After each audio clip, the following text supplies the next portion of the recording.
That song was sent to me by Andrew Bales, the founder and director of the Silicon Valley Symphony. It's called Danzón No. 2 by this composer from Mexico, Arturo Marquez, and that ended the Hispanic Heritage Month. And it's about a dance that started in Cuba, fusing the European and African influences and evolved into a slower rhythm, which led couples to dance closer, much closer, with sinuous movements, with hips and lower center of gravity. Oh my, it was considered scandalous at the time because all levels of society began dancing it, and not surprisingly, it became very popular in Cuba, Puerto Rico, and Mexico. Thanks, Andrew, for sending that to me. And welcome, fellow Rotarians and guests, to meeting number 5,272. There are no birthdays that happened today for any of our members, and there is no inspirational thought today either. Instead, we have Gary Giannini. He was born in San Jose as a local attorney and undergraduate of University of Oregon in Santa Clara Law. He was a schoolmate of late Bill Del Biagio Sr. at Bellarmine College Prep. And Gary's going to give us a eulogy for Bill. Gary? Be sure you unmute yourself.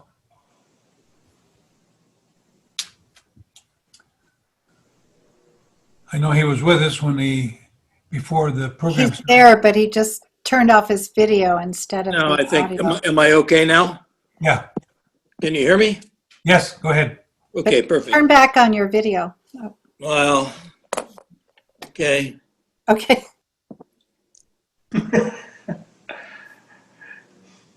I'm not the best at tech. We'll just go with it. You don't need to see me. It is my honor to be able to say a few words about my good friend, William J. Del Biagio Jr.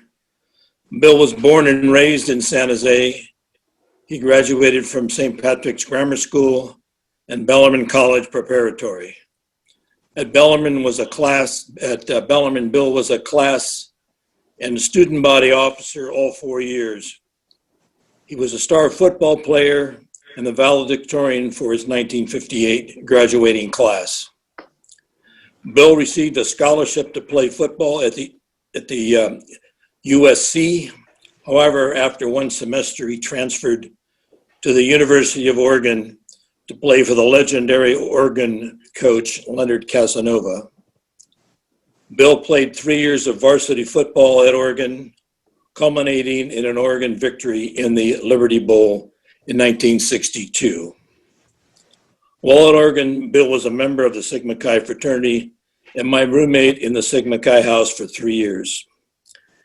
In 2001, Bill received one of the Sigma Chi's highest honors, the Significant SIG Award, which is given to a member who was one of the best in his profession, occupation, or philanthropic endeavors. Bill joined other honorees such as John Wayne, New Orleans Saints quarterback Drew Brees, college and pro quarterback Bob Greasy, philanthropist John Huntsman, country music singer Luke Bryant, and Fox News anchor Brett Baer. Only 2,185 SIGs have been so honored out of 351,000 eligible candidates. Upon graduation from Oregon, Bill returned to San Jose to manage his family's beer distribution business until it was sold. In 1994, Bill was a founding director of Heritage Bank of Commerce. He retired from Heritage Bank in 2017. After a short retirement, he joined California Bank of Commerce, for whom he worked until his death on May 2nd of this year. Those of you who know Bill know that he could fall asleep at the drop of a hat.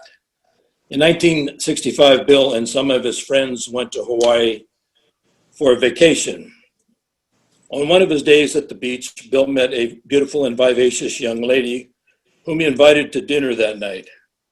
While at dinner, Bill bent over under the table to tie his shoes and promptly fell asleep. When Bill didn't reappear, his date left. Fortunately for Bill, she was the forgiving kind and his Hawaiian date, Helen, became his wife in 1966. Bill and Helen have two sons, William J. Boots del Biagio III and Nicholas del Biagio, as well as 5 grandchildren. Bill and Helen never missed a grandchild's athletic event or any of their other activities. Bill joined Rotary in 1983 and was a very active and productive member. He was a Rotary Club director from 2000 to 2003, trustee of our Rotary Foundation from 1996 to 1999, and a member of the Rotary Poker Group for many years. Bill also collected your money weekly at our noon meetings. To say that Bill was active in our community would be a great understatement. Some of his activities include president of the Guadalupe River Park and Gardens, member of the San Jose Police Foundation, board member of VIA Services, board member of the Daughters of Charity Health System, board member of Catholic Charities, board member of Presentation in Notre Dame High Schools, founder and member of the Bellarmine Alumni Council. Bill was inducted into the Bellarmine Hall of Fame twice, once for athletics and again for business achievement. I believe he was the only person so honored. Bill was, in the Jesuit tradition, a man for others. Bill has been my classmate, fraternity brother, and most importantly, my friend since 1954. I have never known a finer person. Rest in peace, my friend. Thank you, Bill. Now we have Jeremy Harris, born and raised in Washington, D.C., got a School of Music in Indiana University. He's our resident pianist who will play Auld Lang Syne for Bill.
Thank you, Gary, and thank you, Jeremy. Bill and Helen were our neighbors in 1969. We bought our first house in Almaden. I was a stockbroker and he was running the company, the Santa Clara Valley Beer Distributing Company. We were both the same age and we both joined Rotary at the same year, in 1983.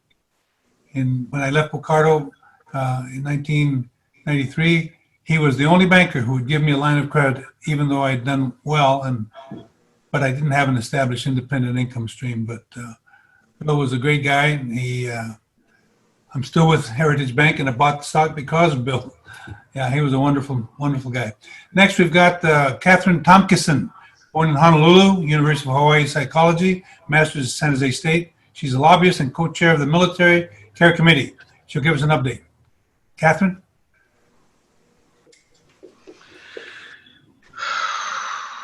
Thank you. Can you hear me? Yep. Great. Thanks, John. He's going to do the slides for us. The Military Care Committee was founded by Peter Verbica around 2015, and our mission is to serve active duty military personnel and veterans. In this presentation, I'll talk a little bit about what we've done historically and what we did in the last 12 months. So the first, taking it back about a year, we participated in the Veterans Day Parade, We had a hospitality tent where we served about 100 members of the public, including Rotarians, people who are on our trolley, and as well as some of the participants in the parade. We've done that historically for a number of years. Also, we had a bus, courtesy of VTA, that had honor flight veterans, participants in that bus, also in the parade. An honor flight is something that the committee has done also historically. It takes veterans of previous wars to Washington, D.C. on a special flight. They get to visit their memorial, they get to visit their Congress folks, and come back home. We've also historically participated with the San Jose Airport USO, the Travis Manion Foundation. I know Washington Elementary School has helped us as well. Next slide, John. Then something we do regularly, although in a time of COVID not possible, we have football nights at the Veterans Affairs Hospital in Palo Alto at the Fisher House and Defenders Lodge. Fisher House is like the Ronald McDonald of the Palo Alto VA.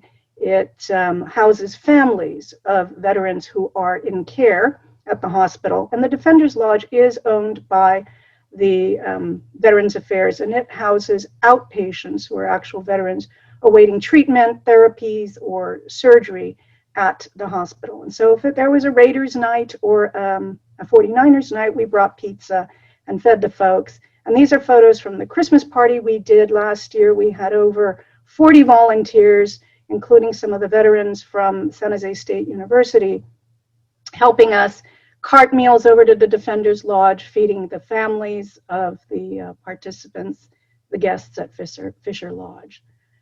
Next, we'll talk a little bit about our partnership with the VSO at San Jose State University. These are students who are under the GI Bill. There are a few thousand of them at San Jose State University, and we've partnered with their official student organization. We held a mixer earlier this year and invited the members. Their interest is to network, to find mentors, to develop their professional skills.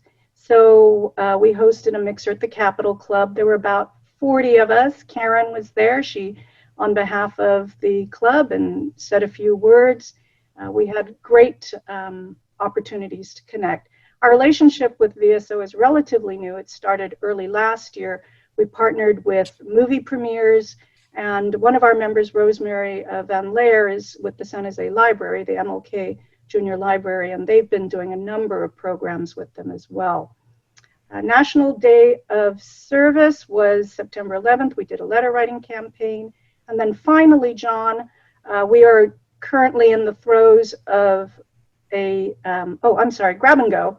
We modeled it after the Rotary's grab and go, and we had an invitation to all San Jose State veterans, and we served them meals very similar, colored cards. We gave them beverages, we gave them a taco plate, and that was wonderful. We, as I mentioned, National Day of Service was September 11th. We did a letter writing campaign, and currently, if we can get to the next slide because I'm running out of time, we did Operation Care and Comfort. And these are holiday care packages with various items that active military in combat zones find difficult to receive and enjoy receiving. We're doing that this Friday. It's about $20 per box, and we'd happily accept donations. And finally, Dave is my co-chair, and we're always looking for new members.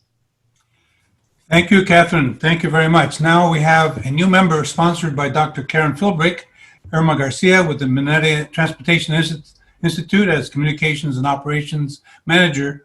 Irma, in 3 minutes, please tell us all about yourself. You got it. So hello, everyone. I'm Irma Garcia, born and raised locally here in San Jose. I was raised by two hardworking immigrant parents who arrived here by way of Jalisco, Mexico.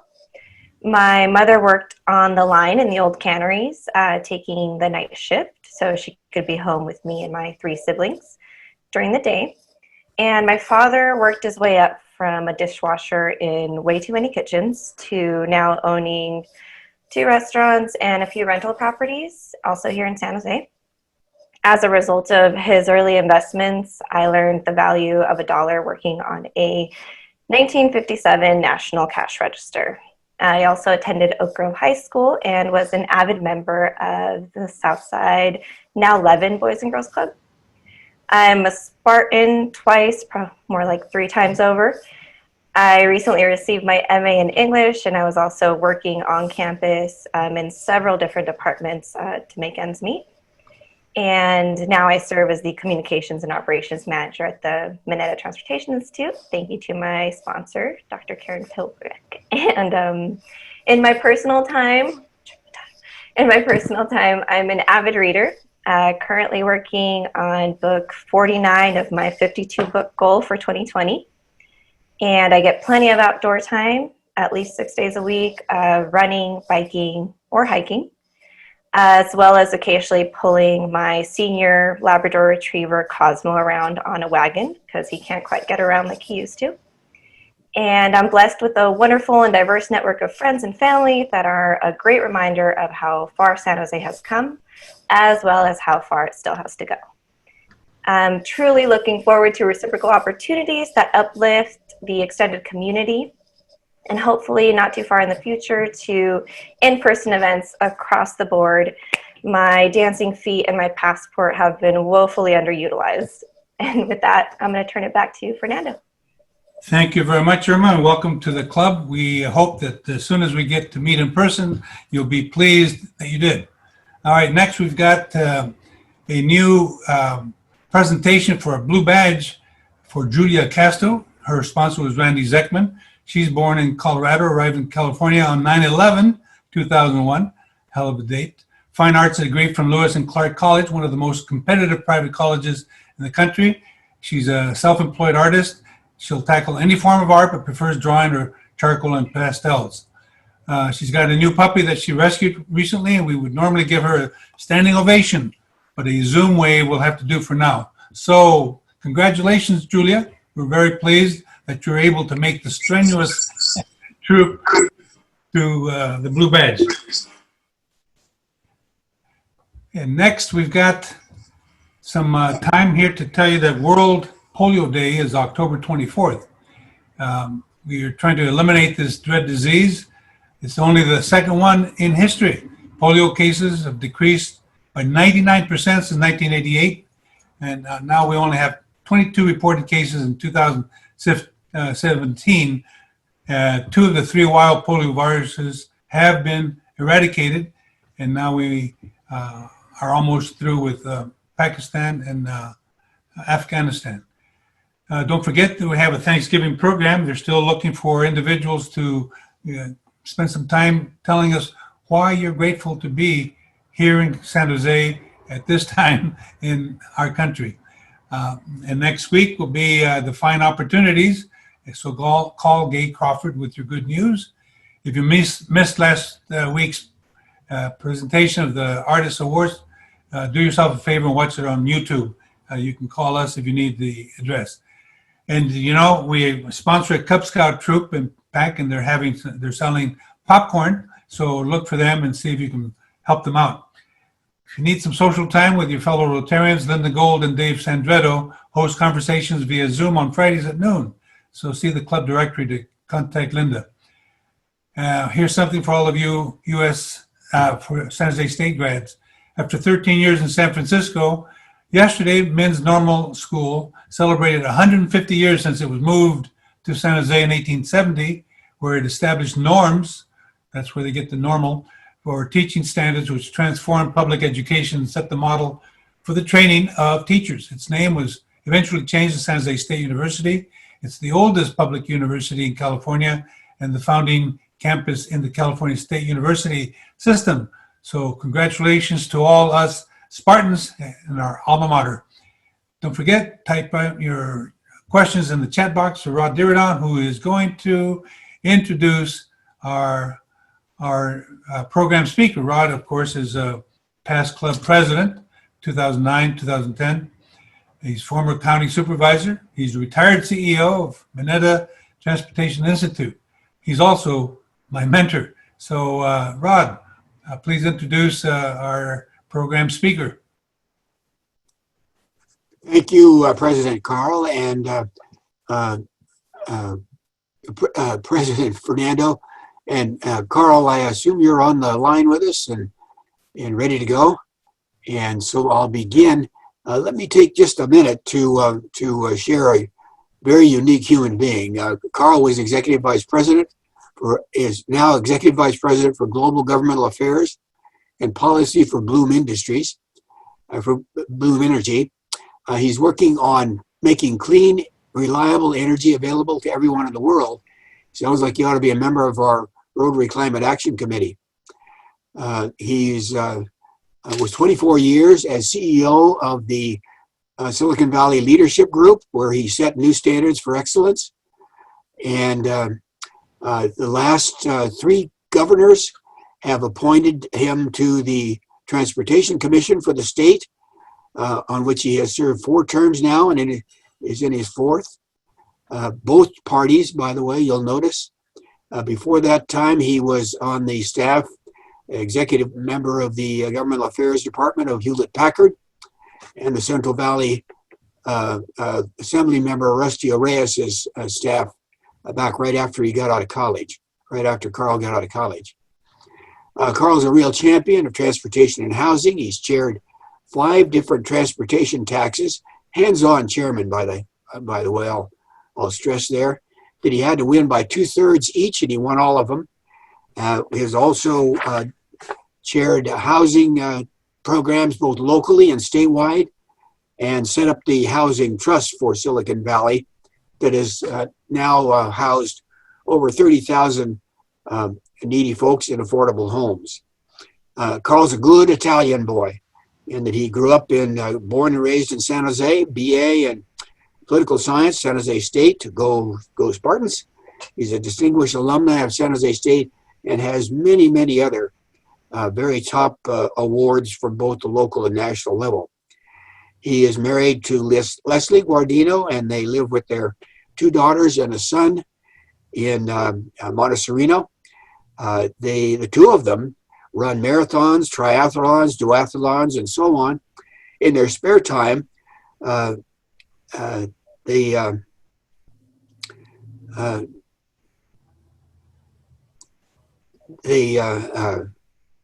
ought to be a member, and he takes the time to be here with us today and speaking at the Rotary Club.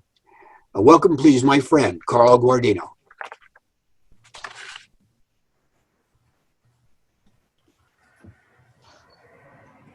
To Rod Dearden and the San Jose Rotary Club, what an honor it is to be with you today.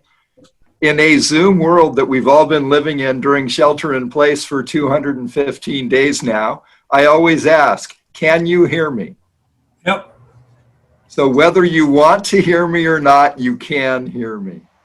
Well, first and foremost, I almost never turn down an opportunity to speak to any Rotary Club, because in a world where we are in a way divided between 2 types of people, talkers and takers versus doers and donors, Rotarians by nature are the latter, doers and donors, especially the best Rotary Club in the world, the San Jose Rotary Club.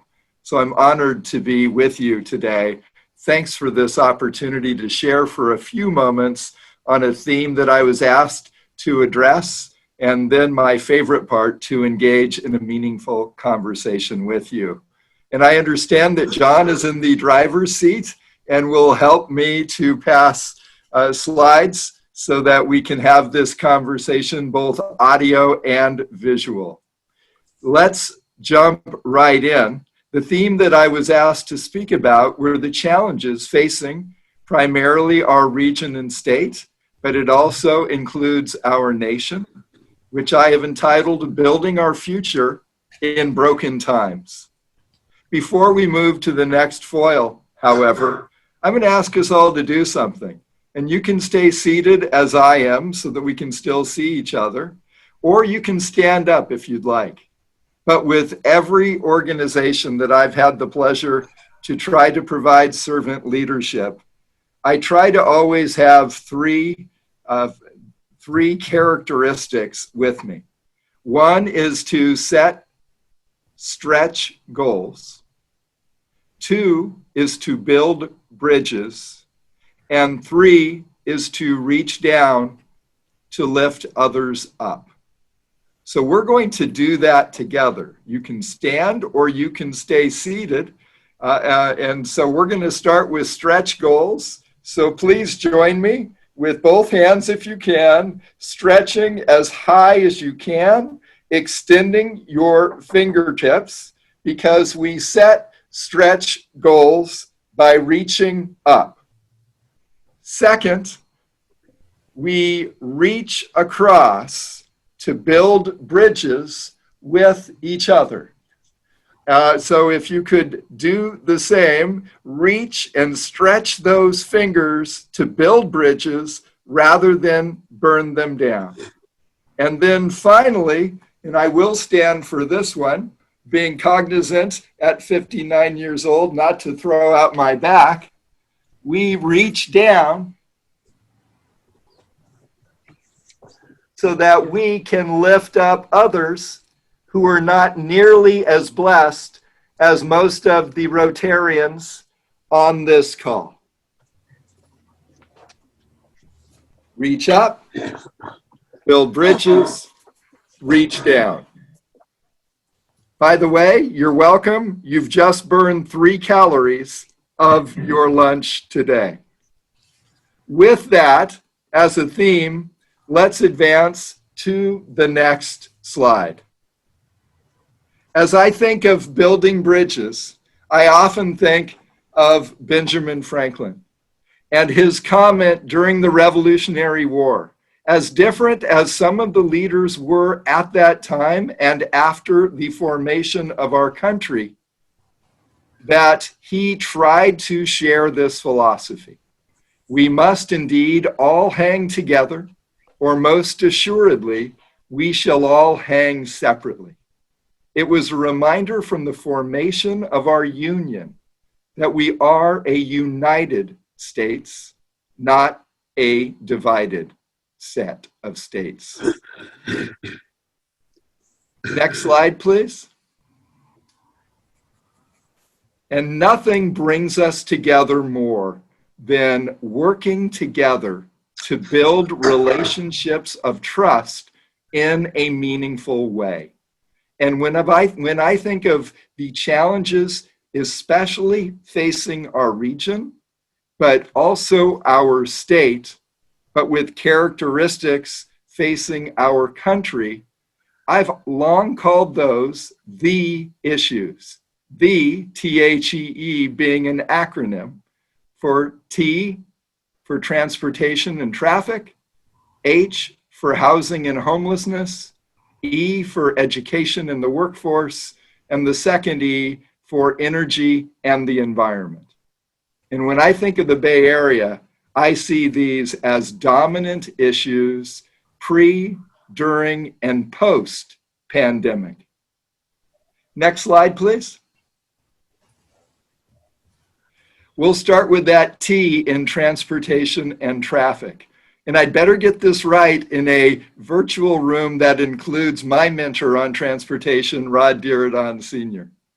But there are few issues as impactful to our everyday lives and livelihoods, quality of life, and our economy in the Bay Area region than traffic and transportation pre-COVID, and as we work through these trying pandemic times post-COVID as well. There's a message in the chat box that someone is not seeing the slides. I know John is advancing them because I can see them, but I want to bring that chat box message to John's attention. Great. So world famous traffic, even if we have a slight reprieve during COVID, we need to recognize it can even be worse coming out of COVID if people are afraid to carpool, to vanpool, to take buses or trains or any form of shared commute and traveling thinking they are only safe in a single occupant automobile. If that were the case, what you see on the screen will be only worse. It will truly be Carmageddon. Next slide, please, John. I had the pleasure nearly 3 decades ago to work for the person you see, Lou Platt, when he was CEO of Hewlett-Packard, when it was a $140 billion annual revenue company.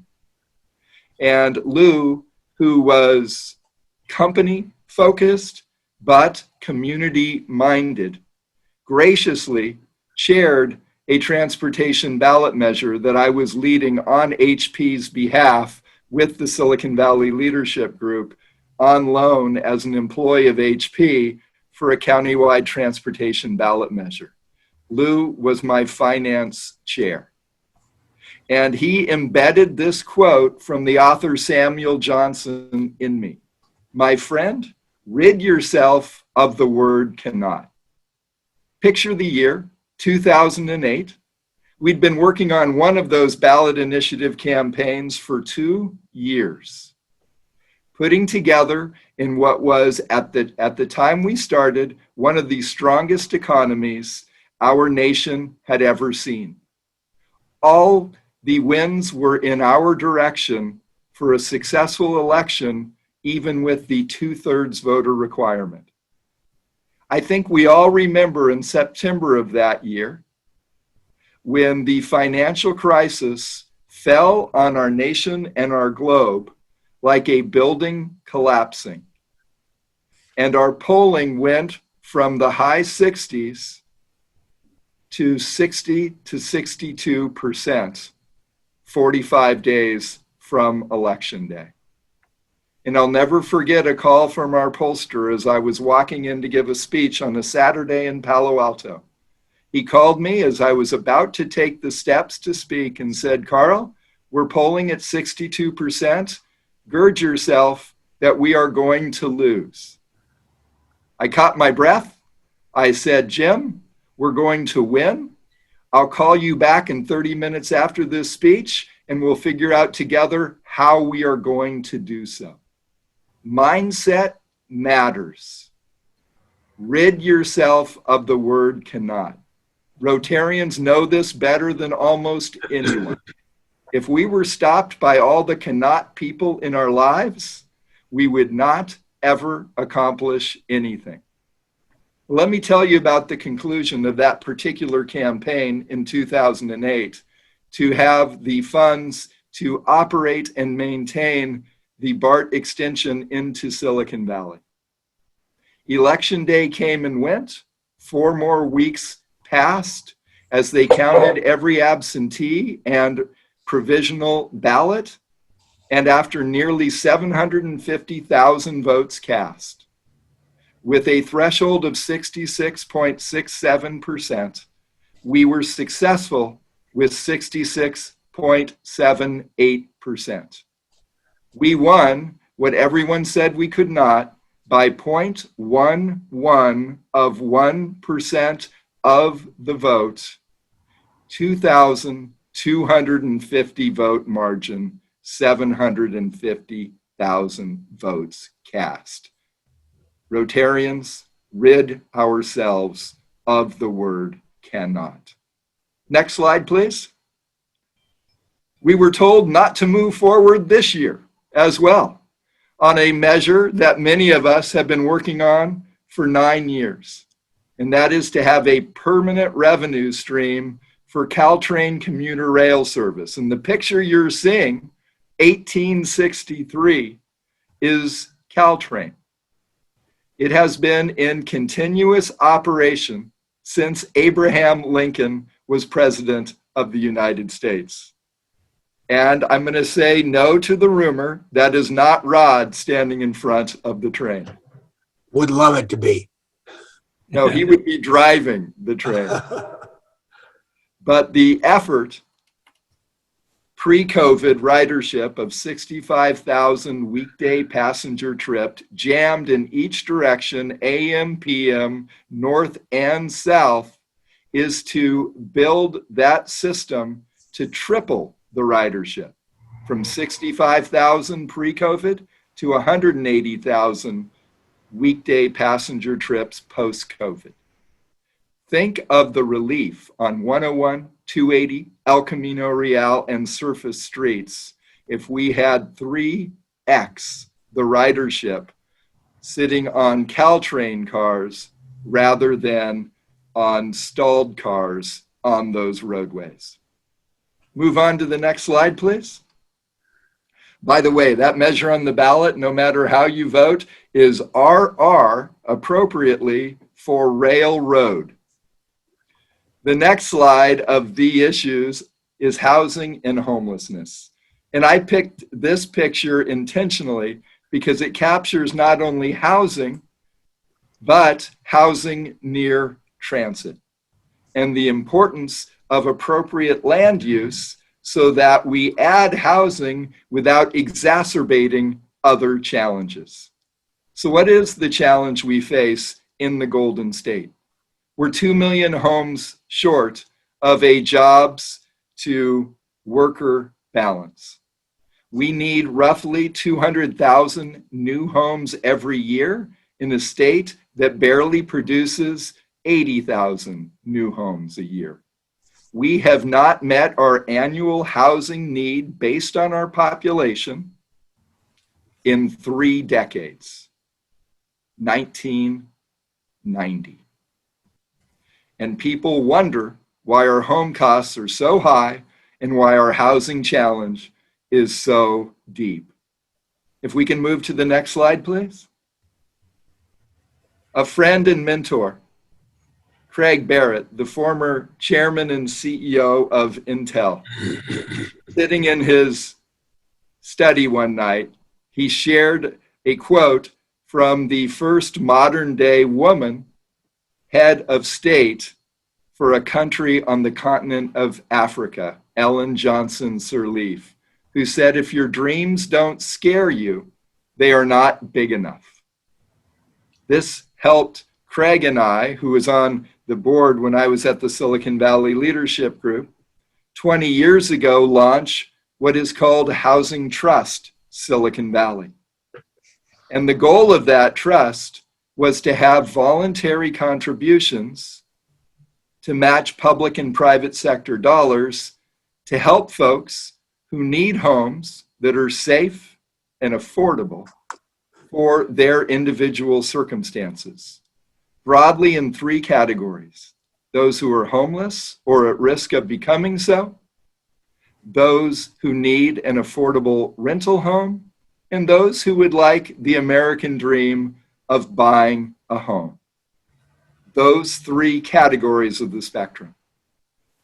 That dream became a reality because of leaders like Craig Barrett. And I'll never forget when I gave him a call list, Craig kicked in $1 million personally. And I gave him a call list of other executives to call, and he called me back and he said, Carl, I just called Carly Fiorina. She was CEO of HP at the time, and asked her to match my $1 million. And she said, Craig, I appreciate that you're passionate about housing. My passion is public school teachers. If you can promise me that my $1 million will go to help public school teachers buy homes in the same communities in which they teach our kids, you have my $1 million. And Craig said, Carly, I think we can do that. And then he called me and said, Carl, can we do that? And I said, Craig, I think we can do that. And I called our bankers and said, can we do that? And we all said yes. And if you go to the next slide, that initial vision of the trust in the year 1999-2000 to raise 20 million, to leverage 200 million in private development and initially assist 4,500 families and individuals in those 3 broad categories that I mentioned, has become this today: 350 million in voluntary contributions, has leveraged 4 billion by our partners, 35,000 people and families served for 19,000 unique housing opportunities. because we were willing to set a dream that scared us. Let's move on in our THE acronym to education and the workforce. Third grade reading, we all know, is a gateway skill. Why? Up until third grade, we're learning how to read. Third grade and beyond, we read to learn. And the data is clear. If kids are not reading at grade level before third grade, it correlates directly to high school dropout rates, let alone people ever setting foot, let alone graduating from a college or university. So that is key. At the same time, we have to realize that in Silicon Valley, not every innovation economy job needs a 4-year or advanced degree. In fact, a high percent do not for a strong middle or upper middle class job. But this issue can seem so overwhelming to address the needs of kids in our schools, public, private, nonprofit. It just seems so hard with 1,000 public school districts and 6 million K-12 students in the Golden State. Next slide, please. When I think that way, I always try to focus on the Polish poet Stanislaw Lech, who said that no snowflake in an avalanche ever feels responsible. It can feel like an avalanche when we're trying to address public education in a way that puts kids first and lifts them all up. But we can make a difference. And one of the ways that we can do so, next slide please, is an effort we launched before I left the Silicon Valley Leadership Group that is only gaining steam, called the Community College to Career Initiative. Here's the scene. We have 19 Bay Area community colleges with their presidents and/or chancellors engaged. Those 19 schools represent 350,000 students, 78% of whom are students of color, 54% are women. We have the diversity that will better fuel and serve our company's success in a global marketplace right there at our community colleges. If we can have those 19 work better together and work directly with CEOs fueling the innovation economy. This is an incredible opportunity to strengthen inclusion, diversity, and the success of our region. Next slide, please. And this is the second E in the energy and the environment, which are, of course, coupled, a point that's driven home when we're thinking of hurricanes hitting the East Coast, the Midwest, Korea, around the world. When we're thinking of our own beautiful state, another year of heat waves and wildfires. Do you know that we still have 45 days of fire season in California? And we already have experienced 4.1 million acres torched this year alone. That is larger than the state of Delaware, torched in California alone. We can do better by being better stewards of reliable, resilient energy and our environment. That's why I'm proud to be working with Valley Water on Measure S on the ballot for a clean, reliable, safe water supply that is on your ballot for your consideration, no matter how you vote. And it's why I'm so proud that Rod and others asked me to share a tiny bit about what I'm doing now. Having left the leadership group after 23 years and 8 months on Sunday, August 2nd, taking 5.5 hours off before starting at Bloom Energy on Monday morning at 4:40 a.m. on August 3rd. Next slide, please. It's because like David Packard, who in so many ways instills the innovative spirit of Silicon Valley, who said our responsibility is as much to our employees, our communities, and our customers as it is to our stockholders. It is that balance of leading businesses, public, private, nonprofit, while leading in our communities.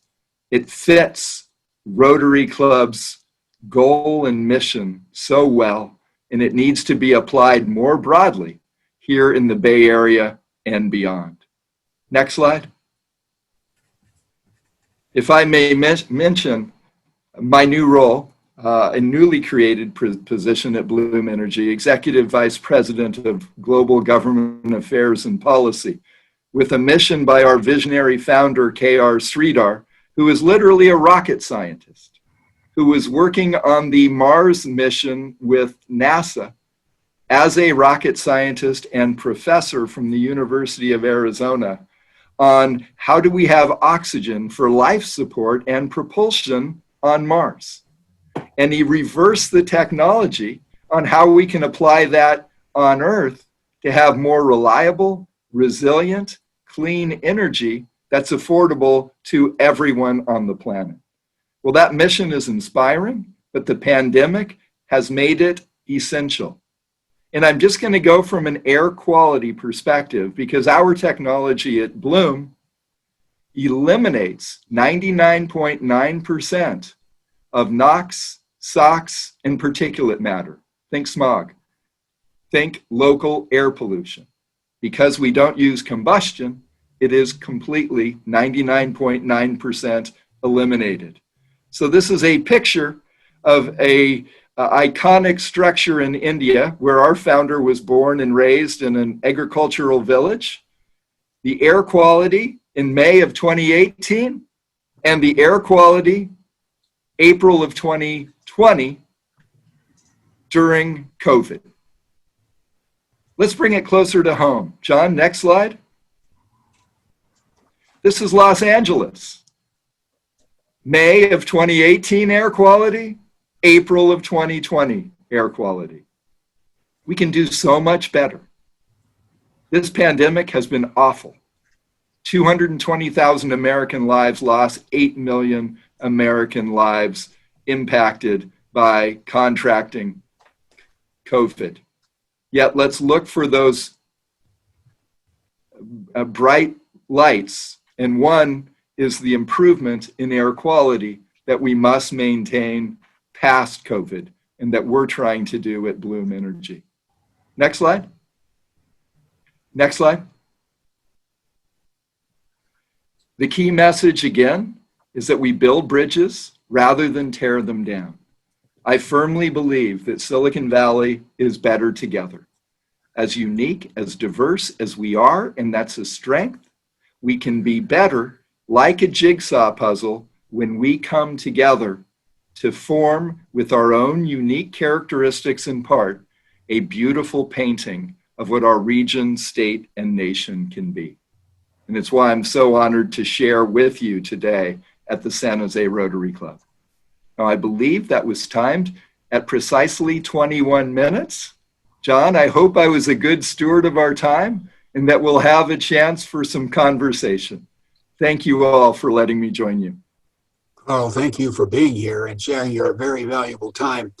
There are many questions, and I know you do have a firm stop at about 10 after the hour to get up to the on the telephone with your State Transportation Commission duties. So let me begin quickly with a question from David Ginsburg. David asks you, with high-speed rail and BART both having such problems when they're construction and meeting deadlines, what do you recommend? Could you recommend 3 changes that BART and high-speed rail could implement to begin to exceed public expectations? David Ginsburg, thank you for all that you and your wife do for our valley and your service with Larry with Larry with the county assessor's office as well. Rod Dierdon Sr. would obviously be able to provide the expertise on high-speed rail. I'll comment a little bit on BART and our extension. The good news, of course, in June, Rod, myself, Ron Gonzalez, Mayor Licardo, Cindy Chavez, and others were able to come together and celebrate that decades-long dream of the first 10-mile extension of that BART extension into Milpitas and San Jose. We believe we're online for 2028 or 2029 for the second 6.2-mile extension, 4 stations, one by my alma mater of San Jose State, as well as downtown, one in Alum Rock, and then on to Santa Clara. The downtown station, though, the Dierdon station, is key because it will link BART with Caltrain, high-speed rail, Amtrak, Altamont Commuter Express, buses, express buses, light rail, and truly be transformative from both a transportation but also a housing and land use perspective with Google moving forward with their plans. Exciting times. How do we make sure that we stay on time? Huge accountability that we need in both the public and private sector. It is frustrating to all of us that while that first 10-mile extension still came in $100 million under budget. How often can we say that about a public works project? It was still 2 years behind schedule. And it was behind schedule primarily because of a software mistake at one of those 2 stations that they had to unwind. We have to do better in terms of the consulting teams that we bring on, public and private, who's driving it, and the relationships between agencies that I believe is improving, but can always be stronger. We're very blessed to have Nuria Fernandez leading the Valley Transportation Authority. We have new leadership at BART. We need to make sure that they continue to work successfully together because these are our hard-earned tax dollars and our reputations, but more importantly, the quality of life of tens of thousands of people throughout our region, depending on the success of those extensions. David, great question, and one I would expect from someone from the assessor's office. Although it's going to cost you. The next question is from Pat Fox. Pat says, with the emphasis on remote working, what changes do you think that will bring about in terms of the future transportation systems? What a great opportunity to learn from this terrible time, isn't it? We've learned as employers, and I've been a CEO for 24 years nearly before I switched over to Bloom Energy, that we can manage by objective rather than feeling we always have to manage by sight. So we have a wonderful opportunity to engage employers, large and small, public, private, for-profit, and non, to continue to find ways for people to work remotely. But let's remember this important caveat. Not every job will successfully lend itself to working remotely. And not every job can be done every day working remotely. And not every home circumstance is conducive to success working remotely. So setting those 3 important caveats aside, I believe we have learned for those jobs on at least some days that can be done successfully remotely with the accountability of hiring ethical professionals that we all try to maintain as employers, we can have a material difference on some of our most challenging issues of greenhouse gas emissions, climate change, traffic, stress, housing locations, land use decisions, by allowing some of that flexibility to maintain. Doesn't have to be mandatory. As an employer, I'm smart enough to know when I can save time and turnover and cost by allowing that flexibility for the jobs that can be successfully done remotely, we're going to keep that going. And I bet many of you as employers feel the same way. But let's not think that it is a one-size-fits-all solution. It's not. But when 40% of our greenhouse gas emissions in California are from our daily transportation decisions, we can absolutely do better and have LA look like that second photo rather than the May 2018 photo. We have maybe time for one more question if you're short, and I'll be short. By the way, you just answered Sean Cottle's question about MTC's mandate on home working. I'm on the California Transportation Commission, 14 years, 3 governors, 4 4-year terms.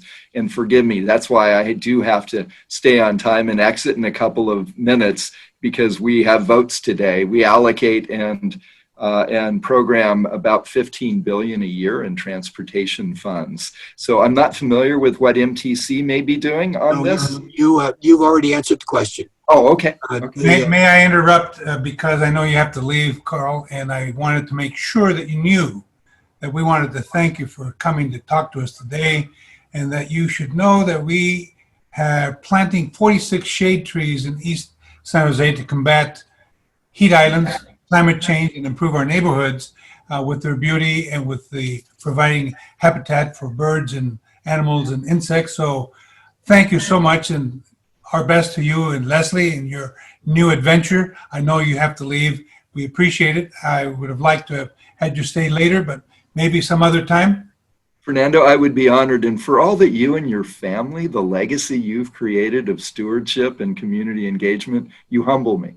Fernando Azueta, so thank you. What, if I may ask, first of all, thank you for letting me know about those 26 trees. What is the cost per tree? It's 46 trees, and we entered into a contract for $10,000 to give to our city forest, and it's a nonprofit here in San Jose. And I said, listen, instead of giving tchotchkes out, I'd like to do something different, and that's why we are planting those 46 shade trees.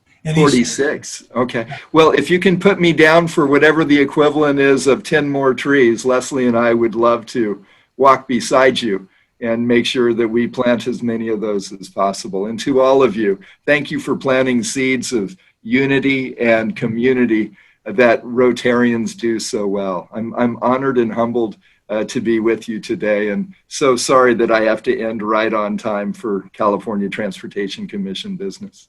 Good luck with the commission, Carl, and thank you. Thank you. Bless you all. Thank you. Thanks, Carl. Good to see you. Linda. Great to see you.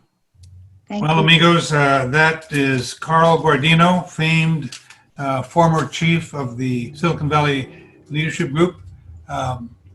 He now is employed with Bloom Energy, and as you heard, they're busy producing generators that will produce electricity without burning fossil fuels and without contributing to the pollution in the environment.